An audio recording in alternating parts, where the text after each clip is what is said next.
میرا خدا بات مکمل کرتا ہے، فرمایا یہ جنت ہم نے پرہیزگاروں کے لیے تیار کی ہوئی ہے، پرہیزگاروں کے لیے تیار کی ہوئی ہے۔ ہمیں جنت کے لیے بلا بھی رہا ہے، آواز بھی دے رہا ہے، سارے آ جاؤ، جلدی آ جاؤ، جلدی آ جاؤ، بخشش مانگ لو، جنت مانگ لو۔ پھر ساتھ فرما ہی رہا ہے جنت میں نے تیار پرہیزگاروں کے لیے کی ہوئی ہے۔ اب اس کا مطلب یہ ہوا ہمیں اللہ یہ تعلیم دے رہا ہے کہ بندو پرہیزگاری اختیار کر لو تاکہ تمہیں میری بارگاہ سے بخشش اور جنت کا پروانہ مل جائے۔ اب سوال ہم نے کیا باری تعالیٰ پرہیزگاری کیا ہوتی ہے؟ پرہیزگار تو کس کو کہتا ہے؟ کون ہے جو تیری بارگاہ میں ہر بندے نے اپنا پیمانہ بنایا ہوا ہے، ہر انسان دوسروں کو جج کرنے کا اپنا ایک دماغ میں زاویہ بنا کے بیٹھا ہے۔ باری تعالیٰ آپ کس کو کہتے ہیں پرہیزگار؟ فرمایا آؤ میں بتا دیتا ہوں کس کو کہتے ہیں۔ یہ قرآن ہے، اگر یہاں بات بندوں کو نہ بتائی گئی تو پھر کون بتائے گا؟ اللہ نہیں بتائے گا تو کون بتائے گا؟ فرمایا سن لو، پرہیزگار بننا چاہتے ہو تو سن لو، پرہیزگاروں کو پہچاننا چاہتے ہو تو سن لو۔ میں دو جملے کہہ رہا ہوں۔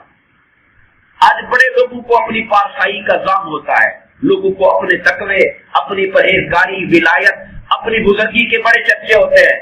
اگر کسی کی ولایت، نیکوکاری، پرہیزگاری کو پہچاننا ہو تب بھی یہی باتیں دیکھ لو اس کے اندر۔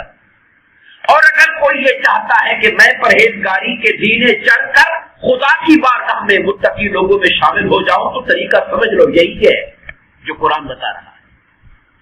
باری تعالیٰ کیسے بنتے ہیں متقی؟ کیا کرنا پڑے گا؟ کہا پہلا کام سن لو کیا کرنا پڑے گا، صرف 4 یا 5 باتیں ہماری بات ختم ہو جائے گی۔ باری تعالیٰ آپ نے فرمایا، آپ اسٹیپس کو جوڑ لیجئے، آپ نے فرمایا آ جاؤ جنت کے لیے، دوڑو میری بارگاہ سے معافی کے لیے، یہ میں نے تیار پرہیزگاروں کے لیے کر کے رکھی۔ مالک پرہیزگار کیسے بنتے ہیں؟ ہم بننا چاہتے ہیں، کیسے بنے؟ ہمیں طریقہ بتائیے۔ کہا سن لو، نمبر 1 پہلا کام یہ ہے الذین ينفقون فی السراء والضراء، پرہیزگار میرے بندے وہ ہوتے ہیں جو تنگی ہو یا خوشحالی ہو، فراخی ہو یا تنگی ہو، ہر حال میں میری رضا کی خاطر میرے بندوں پر اپنا مال خرچ کرتے ہی رہتے۔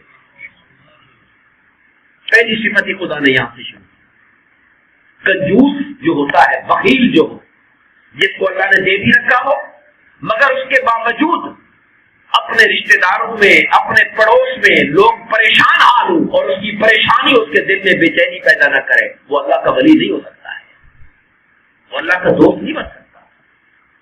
اللہ کی دوستی کا سفر صحابت سے شروع ہوتا ہے۔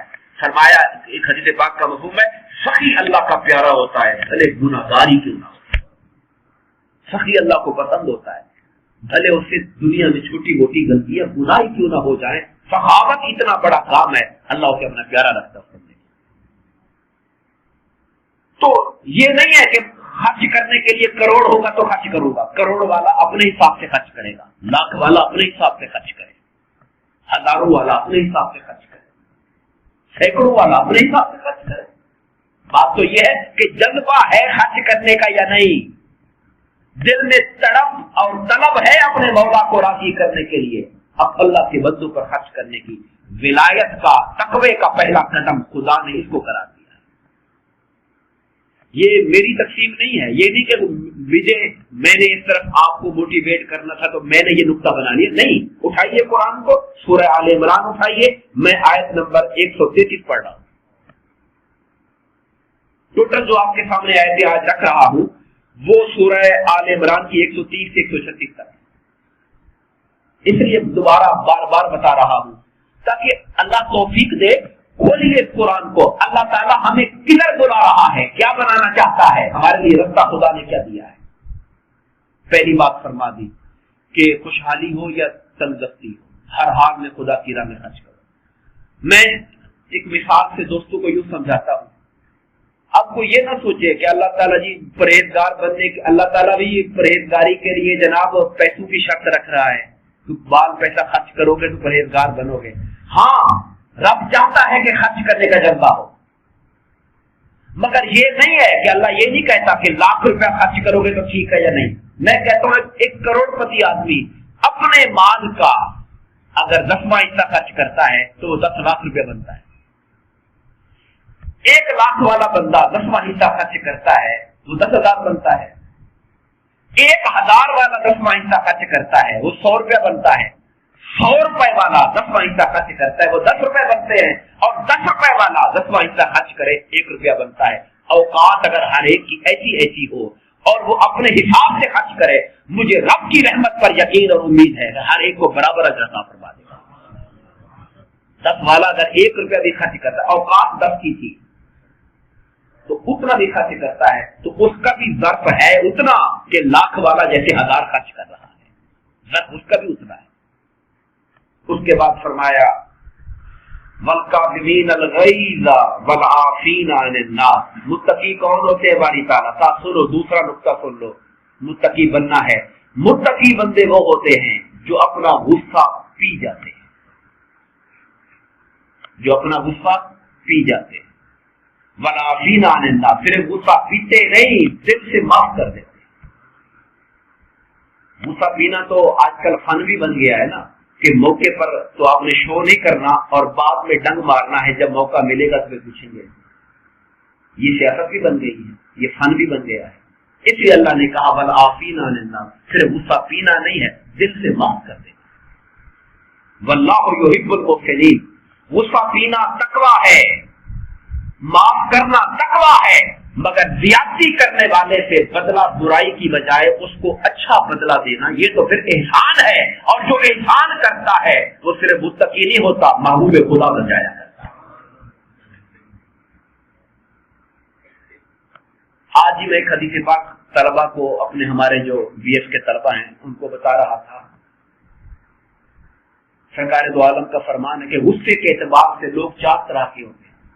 چونکہ بات آئی نا غصہ پینے والے لوگ, میں ایک لوگ وہ ہوتے ہیں جنہیں غصہ بڑی جلدی آتا ہے اور بڑی دیر سے جاتا ہے.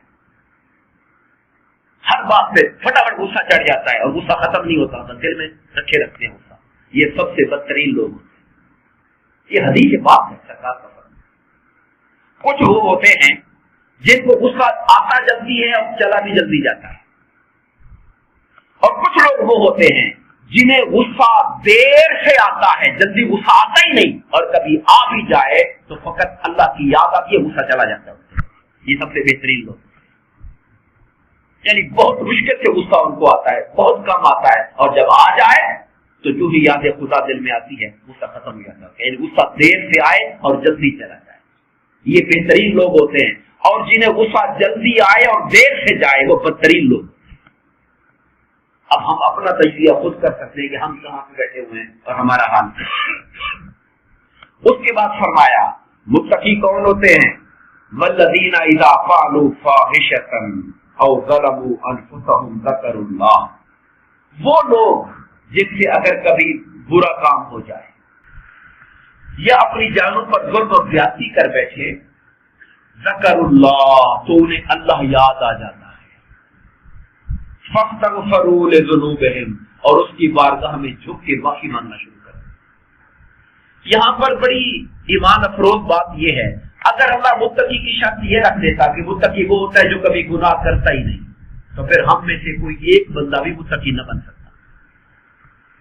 اللہ نے یہ نہیں کہا کہ متقی وہ ہے جو گناہ نہیں کرتا, کہا متقی وہ ہے اگر گناہ ہو جائے تو اسے اللہ یاد آ جاتا ہے, اور خدا کی یاد جب آتی ہے تو وہ لرز جاتا ہے اور اللہ کے حضور گر کر توبہ کرتا ہے اور معافی مانگ لیتا ہے. ایسا بندہ بھلے کرتا گناہ ہے مگر توبہ اور معافی اسے تقویٰ کے سینے پہ چڑھا دیتی ہے. توبہ اور معافی اسے تقویٰ کے درجے پر پہنچا دیتی ہے. فاستغفروا لذنوبہم, اپنے گناہوں کی معافی مانگتے ہیں, اور پھر جب وہ اللہ سے کہتے ہیں باری تعالیٰ مجھ سے گناہ ہو گیا, مجھ سے غلطی ہو گئی, مجھ سے خطا ہو گئی, تو مجھے معاف کر دے.